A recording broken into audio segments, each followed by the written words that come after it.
Okay, when did you first hear and fall in love with reggae music?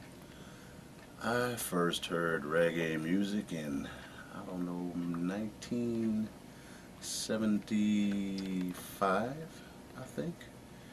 And what originally attracted me to reggae music was an album cover by Inner Circle, I do believe, and it was a cartoon.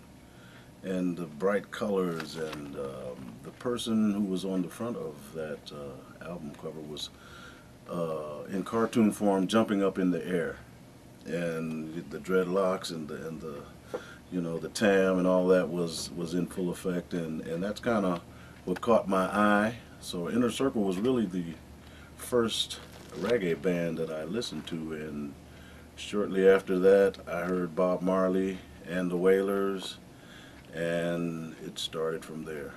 It just snowballed and went away from it for a while. You know, while studying other forms of music as a musician, I got into jazz for a while. Got into blues, rock and roll, and you kind of do a tour. And basically, I just came full circle back to reggae music. So where were you at that period of time? I mean, were you in school or? I was actually in the Marine Corps. Oh, okay. I left here in 1973. A group of friends and myself from King Kennedy. Basically, we went down to the recruiting station. You know, the economy was pretty sad like it is nowadays, really more depressed, I think so. But so we decided to go into the service, and a group of 5 of us went down, and we went to the Air Force. There was nobody in there. We went to the Army. There was nobody in that office. We went to the Navy. They were testing, and when we talked to the Marine Corps guy, he was like, "Come on in." You know, so we all went to the Marine Corps, the 5 of us together, and it was very, we were all, kind of ultra patriotic in our own silly little ways. You know, it was like, let's go and do some harm to some Vietnamese people. You know, it was just a sick way of thinking. Yeah. You know, Did you go to but Vietnam then? no, praise Jah, and I'm glad that I didn't, because speaking to the people who have been there, it was not an experience that I would have enjoyed. You know, so, you leave some parts of you in those situations, and I really didn't want to do that. So, How long were you in the Marines? I was in the Marine Corps for 4 years. I learned a lot about people, learned a lot about myself, and had some problems, some drug problems while I was there. And that was my main reason for not re-enlisting. I got hold of some bad LSD and got caught up in my mind and didn't want to come back to this reality, basically. So I had to learn how to play guitar again. I actually forgot how to play guitar, was how messed up my mind had gotten during that particular experience. And if it wasn't for the music of Minnie Riperton at that time, I would have completely lost my mind. So that grounding force, that's why I credit her with being such a tremendous influence on my attitude, because of the pictures and the serenity and the peaceful nature of her music.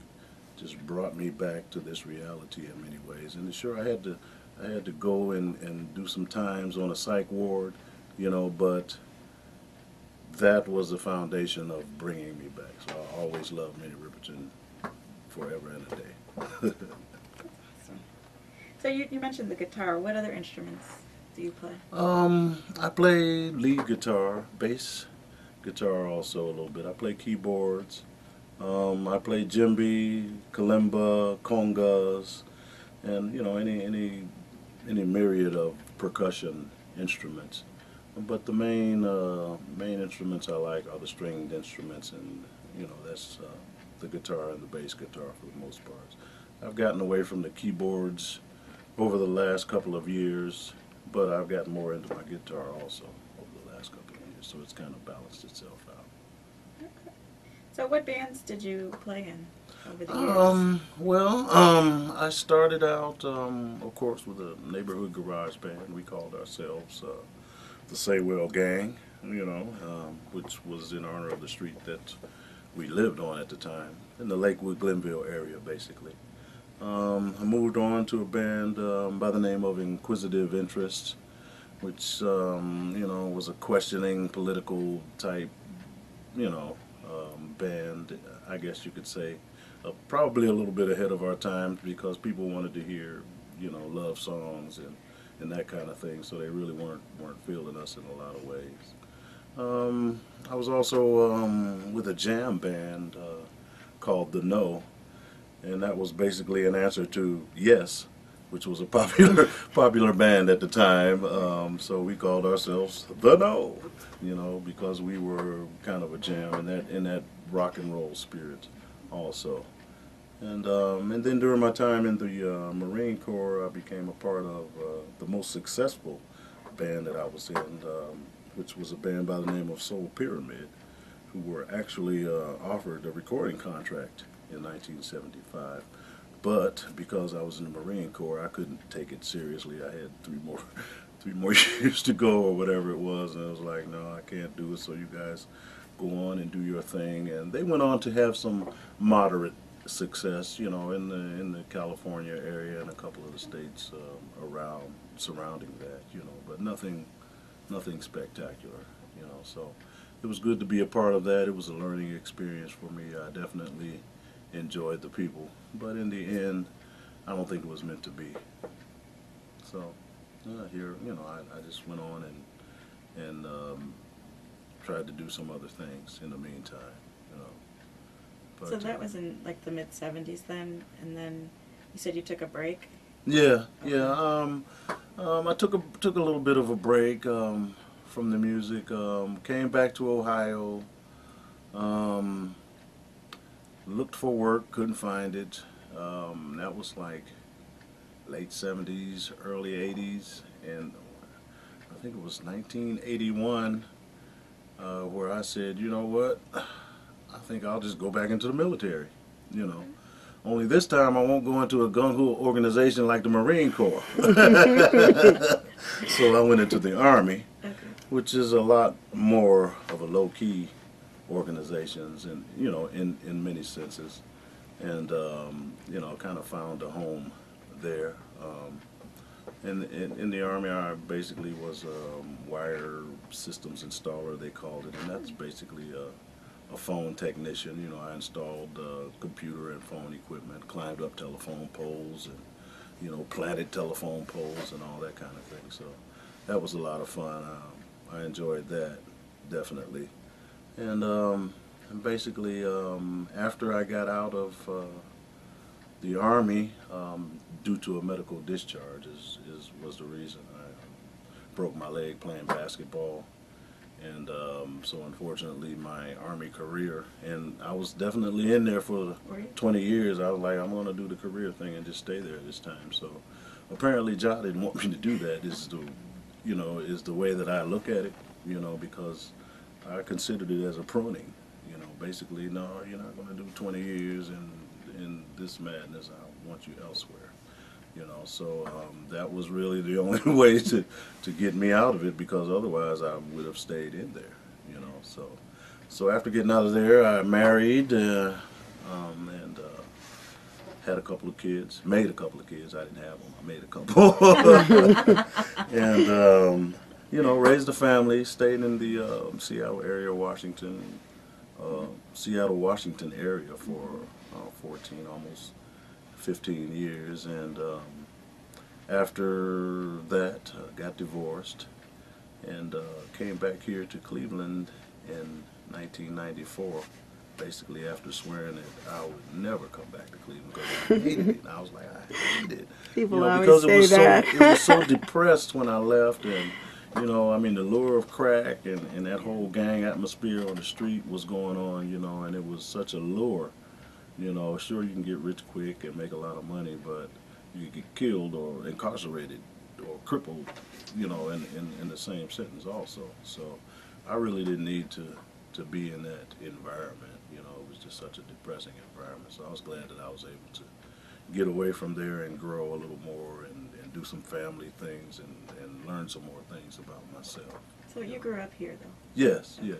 So Born you're- and raised in Pittsburgh, though. Born in okay. Pittsburgh until maybe 9 years old, and we moved here. I think it was '66. We moved here, and I remember the year because we were living on 125th and Superior, and Martin Luther King must have just been killed because I remember looking out the window and just seeing flames and fire and people yelling in the street, and and my mom's like, "Get your ass out of that window!"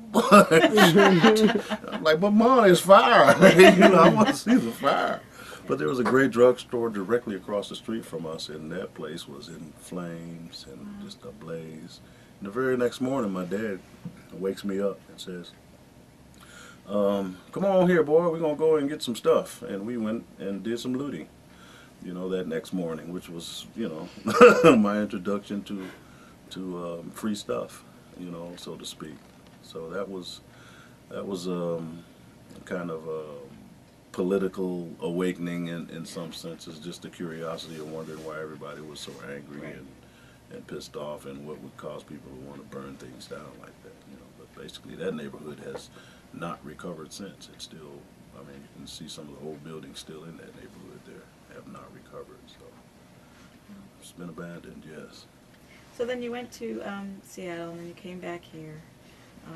So we're in, what, mid-'80s? You said 94? Yeah, I got back here in '94. And what did you get into when you came back here? Well, basically, just work, languished, just working, and I didn't really get into anything too creatively. I mean, I bought a music workstation, and I got into keyboards a little bit, but I didn't really play with anybody. I just basically had pretty much given up on my dream, for the most part.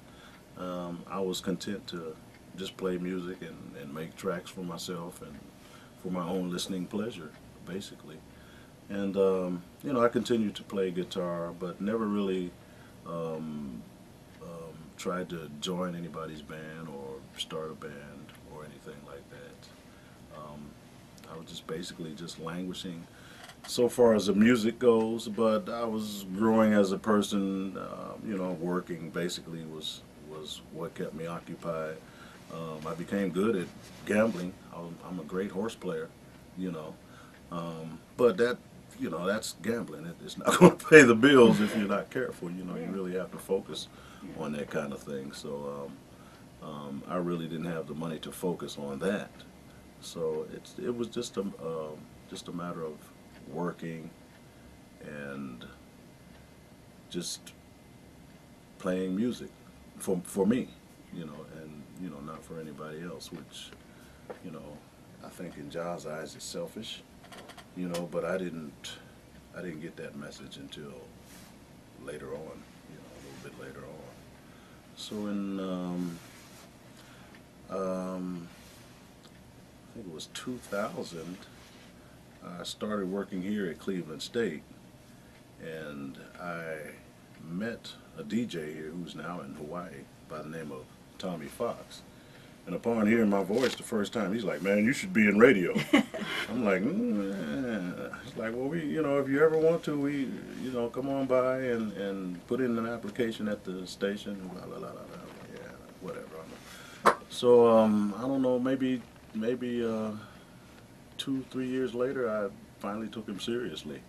I'm like, well, what, I can do that, So I put in an application, and lo and behold, they accepted. Yeah, we can use you for your diversity and what you may bring to the table and that kind of thing. So that was really the beginning of the awakening of Ras Gato, because I had to come up with a name for the show. So after a long time of thought and consideration, I came up with Ras Gato, which is Sir Gato, and but I've been called Cat. My full name is Curtis Allen Thomas, and I didn't like the Cat monitor when I was a kid.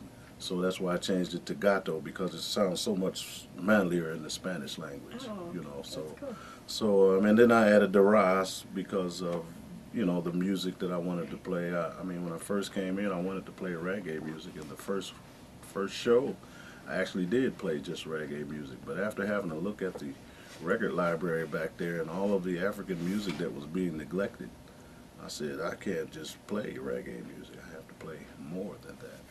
So the name of the show, Ras Gato, Gullah, comes from my mom.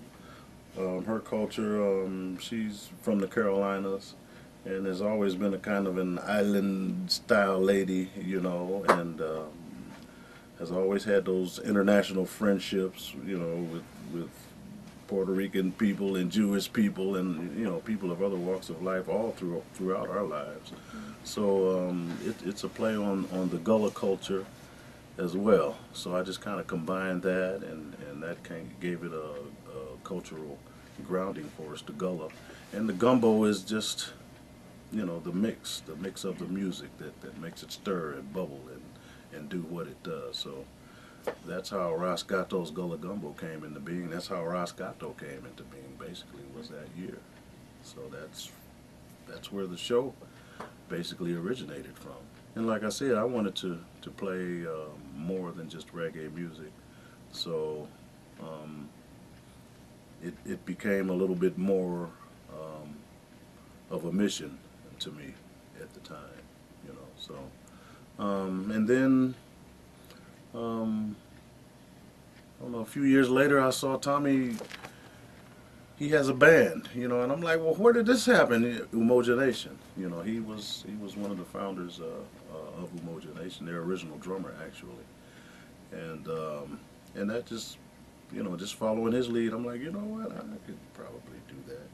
But what really inspired me was this woman that I'm with now, and it was her who basically said to me one day, once she found out how well I could play guitar and that I even played guitar, and she's like, well, you should be leading a band, you know? And I'm like, you know, you're the first woman who ever told me that, you know, that I've been with over the years. None of the women that I've been with, wives included, have been supportive of what I do so far as music goes.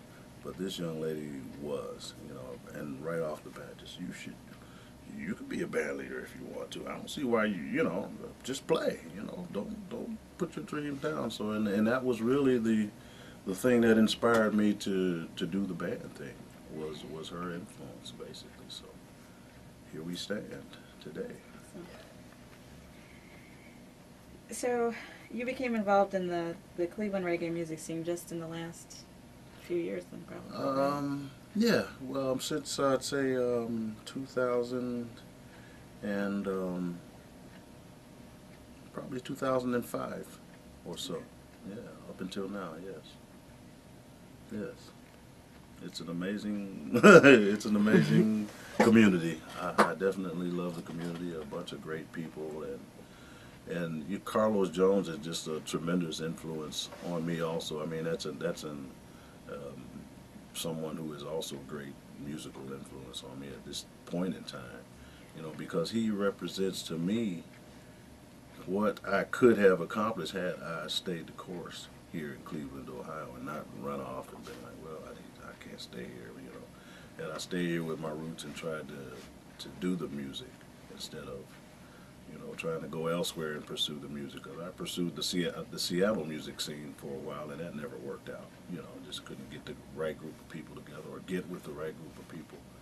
You know, so that's really also one of those influences that has really made me want to continue on and get this thing done.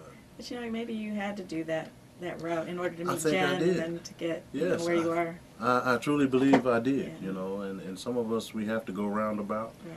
you know, in order to perceive what God's plans are for us, you know, and it's just a matter of being open enough and I don't know, having enough faith and confidence in yourself to do these things, because there's always that little tiny voice that wants to destroy your dreams, you know, your own subconscious.